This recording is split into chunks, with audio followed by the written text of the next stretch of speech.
খবর শুনছেন Bardhaman news TV YouTube channel থেকে।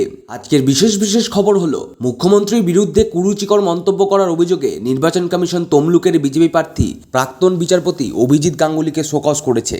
সন্দেশখালীর গ্রেপ্তার হওয়া বিজেপি নেত্রী পিয়ালি দাসকে অবিলম্বে মুক্তির নির্দেশ দিয়েছে কলকাতা হাইকোর্ট। পশ্চিম বর্ধমানের কাঁকসায় একটি স্পঞ্জ আয়রন কারখানায় নর্মদা নির্মাণের সময় পাঁচিল চাপা পড়ে 2 শ্রমিকের মৃত্যু, আহত আরও 2 জন। ওই ঘটনায় এলাকায় উত্তেজনা। দক্ষিণবঙ্গে ঘরমাক্ত গরমের মধ্যেই ফের তাপপ্রবাহের সতর্কতা। মমতা ও অভিষেককে খুনের হুমকি, পোস্টার ঘিরে শোরগোল উড়ুবেরিয়ায়। টাকার বিনিময়ে চাকরিকাণ্ডে দেবের কল রেকর্ডিং ফাঁস হিরণের। মমতার দাম কত মন্তব্যের জন্য পদ্মপ্রার্থী অভিজিতের বিরুদ্ধে কমিশনের তৃণমূল আবেদন, মামলা করাও। তৃণমূল পঞ্চায়েত প্রধানকে লক্ষ্য করে চলল গুলি, ব্যাপক চাঞ্চল্য শীতলকুচিতে। ভোটে জিতলেই এনআরসি করে সবার ধর্ম বাতিল করে দেবে, ফের ফুঁসে উঠলেন মমতা।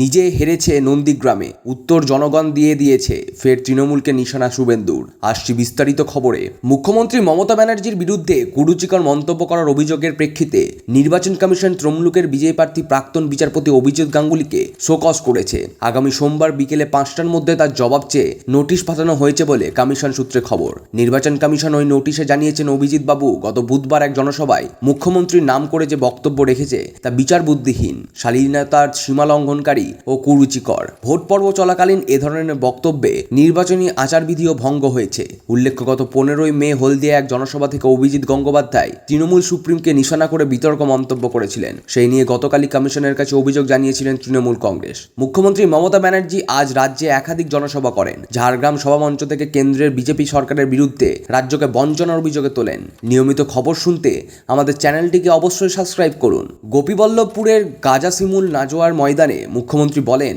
এনআরসি অথবা সিএএ এর মতো আইনের সাহায্যে বিজেপি দেশে বিভেদে তৈরি করে চলেছে। দিল্লিতে ইন্ডিয়া জোট ক্ষমতায় এলে এগুলির পাশাপাশি অভিন্ন ফৌজদারি বৃদ্ধি বাতিল করা হবে।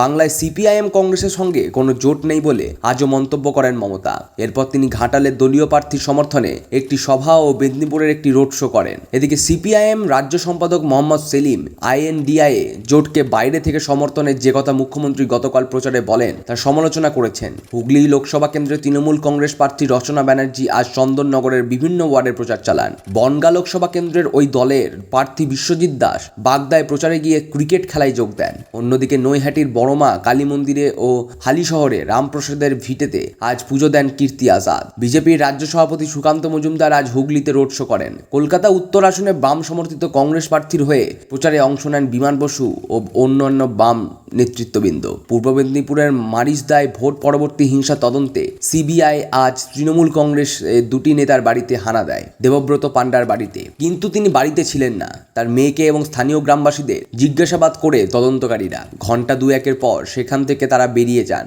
সন্দেশখালীর গ্রেপ্তার হওয়ার বিজেপি নেত্রী পিয়ালি দাসকে অবিলম্বে মুক্তির নির্দেশ দিয়েছে কলকাতা হাইকোর্ট। নিম্ন আদালত থেকে 7 দিনের জেল হেফাজতের নির্দেশ দিয়েছিল।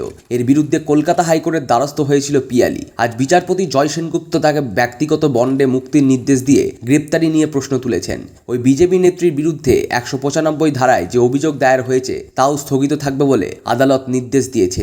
অন্যদিকে প্রদেশ কংগ্রেস সভাপতি অধীর রঞ্জন চৌধুরীও বলেছেন, সন্দেশখালীর ঘটনায় তদন্ত হাইকোর্ট তত্ত্বাবধানে হচ্ছে।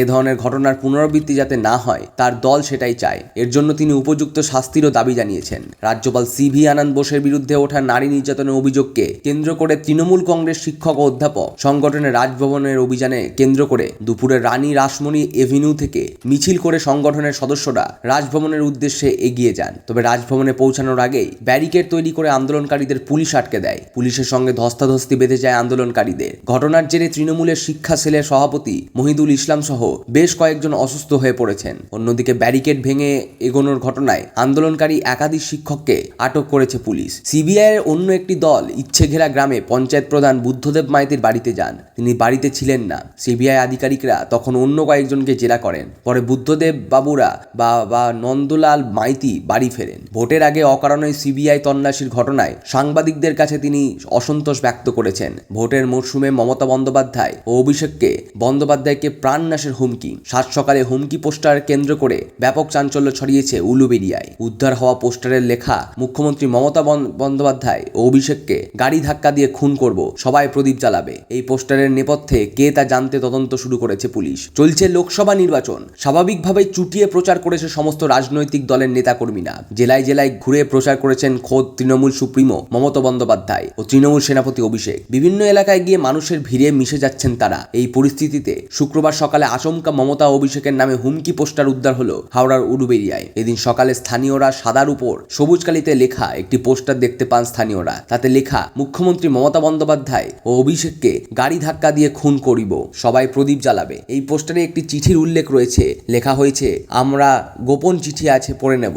সঙ্গে রয়েছে একটি চিঠি। এই পোস্টার ঘিরে স্বাভাবিকভাবেই ব্যাপক শোরগোল পড়ে গিয়েছে উলুবেড়িয়ায়। পুলিশের তরফে জানানো হয়েছে, চিঠিতে কি লেখা আছে সেটা এখনো স্পষ্ট নয়। কেউ বা কারা রাতের অন্ধকারে একাজ করেছে, ঘটনার নেপথ্যে কারা তা খতিয়ে দেখা হচ্ছে। দেব ঘনিষ্ঠদের বিরুদ্ধে চাকরির নামে টাকা নেওয়ার অভিযোগকে কেন্দ্র করে গত কয়েকদিন ধরেই জোর চর্চা চলছে রাজনৈতিক মহলে। এরই মাঝে একই কল রেকর্ডিং ফাঁস করলেন ঘাটালের বিজেপি প্রার্থী হিরণ চট্টোপাধ্যায়। ওই কল রেকর্ডিংকে হাতিয়ার করে দেবকে আক্রমণ শোনাচ্ছে বিজেপি। তবে সূত্রের খবর, অভিযোগকারী ইতিমধ্যে টাকা ফেরত পেয়েছে। শুক্রবার সকালে এক্স হ্যান্ডেলে একটি অডিও ক্লিপ পোস্ট করে ঘাটালের বিজেপি প্রার্থী হিরণ চট্টোপাধ্যায়। ক্লিপটির একটি কণ্ঠস্বর তৃণমূল প্রার্থী দেবের বলে দাবি করা হচ্ছে। অপরটি অভিযোগকারিনীর। তথাকথিত ফোনালাপে তারকা সাংসদের কাছে রামাপদ মান্নার নামে এক জনৈক ব্যক্তির বিরুদ্ধে অভিযোগ করতে শোনা যায় ওই মহিলাকে। গোটা বিষয়টা শোনার পর দেব খতিয়ে দেখার আশ্বাস দেন। এই কল রেকর্ডিংটি প্রকাশ করে এদিন হিরণ লেখেন, গত 2 বছর ধরে যা চলে আসছিলাম ওই ভিডিও ভাইরালটি, তাহলে উনি তো সবকিছুরই জানতেন, না জানার অভিনয়টা কি সৌজন্যতা? মানুষ বিচার করুক। এই অডিও ক্লিপটিকে হাতিয়ার করেই দেবকে নিশানা করেছে বিজেপি শিবির। মুখ্যমন্ত্রী মমতা বন্দ্যোপাধ্যায়কে নিয়ে অশালীন মন্তব্য করার অভিযোগ এনে তমলুকের বিজেপি প্রার্থী অভিজিৎ গঙ্গোপাধ্যায়ের বিরুদ্ধে নির্বাচন কমিশনের দ্বারস্থ হন তৃণমূল। মুখ্যমন্ত্রীকে অশালীন ভাষায় আক্রমণ করে নিম্ন রুচিকর পরিচয় দিয়েছেন প্রাক্তন বিচারপতি। নির্বাচনী আচরণবিধি ভেঙেছেন, তাই তার বিরুদ্ধে অবিলম্বে ফৌজদারি মামলা শুরু করতে হবে কমিশনকে। বিজেপি প্রার্থীর ওপর নিষেধাজ্ঞা জারি করে কোনো জনসভা, রোড শোতে বা একান্ত সাক্ষাৎকারে যোগদানে তাকে বিরত রাখতে হবে। অভিজিৎ বা অন্য কোনো বিজেপি নেতা যাতে ভবিষ্যতে এই ধরনের ব্যক্তিগত এবং অসম্মানজনক মন্তব্য না করেন, তাও নিশ্চিত করার আবেদন কমিশনের কাছে জানিয়েছেন তৃণমূল। রাজ্যের শাসক দলের তরফে কমিশনের কাছে অভিজিতের নামে অভিযোগ জানিয়ে চিঠিতে পাঠিয়েছিলেন রাজ্যসভার সাংসদ ডেরেক ওব্রায়েন। এবার শীতলকুচিতে চলল গুলি নিবদ্ধ তৃণমূল পঞ্চায়েত প্রধান। বর্তমানে কোচবিহার হাসপাতালে চিকিৎসাধীন ওই তৃণমূল নেতা। ঘটনাটিকে কেন্দ্র করে ব্যাপক শোরগোল এলাকায়। তদন্ত শুরু করেছে। জানা গিয়েছে, গুলিবদ্ধ তৃণমূল পঞ্চায়েতের প্রধানের নাম অনিমেষ রায়। শীতলকুচির লালবাজার পঞ্চায়েতের প্রধান তিনি। সূত্রের খবর, বৃহস্পতিবার সন্ধ্যেই দলের কাজেই বেরিয়েছিলেন অনিমেষ। ফেরার সময় তাকে লক্ষ্য করে গুলি চালানো হয় বলে অভিযোগ। রাস্তায় লুটিয়ে পড়েন অনিমেষ। তড়িঘড়ি তাকে উদ্ধার করে নিয়ে যাওয়া হয় মাথাভাঙা হাসপাতালে। সেখান থেকে তাকে পাঠানো হয়েছে কোচবিহারের হাসপাতালে। মমতা বন্দ্যোপাধ্যায় পদযাত্রার পরের দিনই কাঁথিতে সিবিআই হানা। ভোট পরবর্তী হিংসার মামলা তদন্তে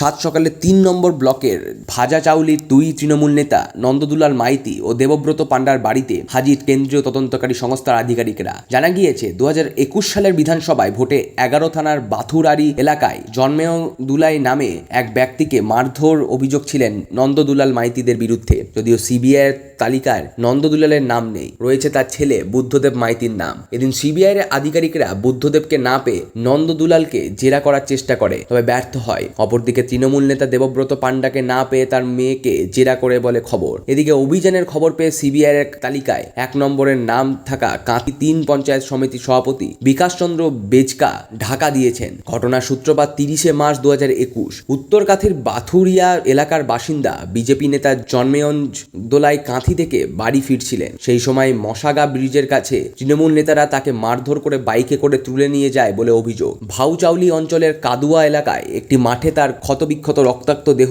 উদ্ধার হয়। মৃত জন্মেয়ঞ্জ দোলাই এক সময় সিপিএম করতেন। মারিজদা থানায় বিকাশ বেজ সহ 11 জন তৃণমূল নেতা কর্মীর বিরুদ্ধে খুনের অভিযোগ দায়ের করেন। সেই অভিযোগের ভিত্তিতে পুলিশ 6 জন তৃণমূল কর্মীকে গ্রেপ্তার করে। 90 দিনের পর তৃণমূল কর্মীরা জামিনে মুক্ত হয়। এরপর মৃত জন্মেয়গঞ্জ দোলাইয়ের পরিবার সিবিআই তদন্তের দাবি জানায়। পরবর্তী আদালত সিবিআই তদন্তের নির্দেশ দেয়। 21 ডিসেম্বর 2021 সালে সিবিআই খুনের ঘটনার তদন্তে দায়িত্ব নেয়। তারপর একাধিকবার তৃণমূল নেতাদের নোটিশ পাঠানো হয়। কয়েকজন হাজিরা দিলেও কাঁথি ও 3 পঞ্চায়েত সমিতির সভাপতি বিকাশ বেজ হাজিরা এসবের পর এবার সিবিআই আধিকারিকেরই পৌঁছে গেলেন কাঁথিতে। পশ্চিম বর্ধমানের কাঁকসা থানার বামুনারা শিল্প তামলুকে একটি বেসরকারি স্পঞ্জ আয়রন কারখানায় নর্মদা নির্মাণের সময় পাঁচিল চাপা পড়ে 2 শ্রমিকের মৃত্যু হয়েছে, আহত আরো 2 জন। মৃত চন্দন বাউরি ও রাম টুডু গোপালপুরের বাসিন্দা। গুরুতর আহত বাকি 2 জনকে দুর্গাপুরের একটি বেসরকারি হাসপাতালে ভর্তি করা হয়েছে।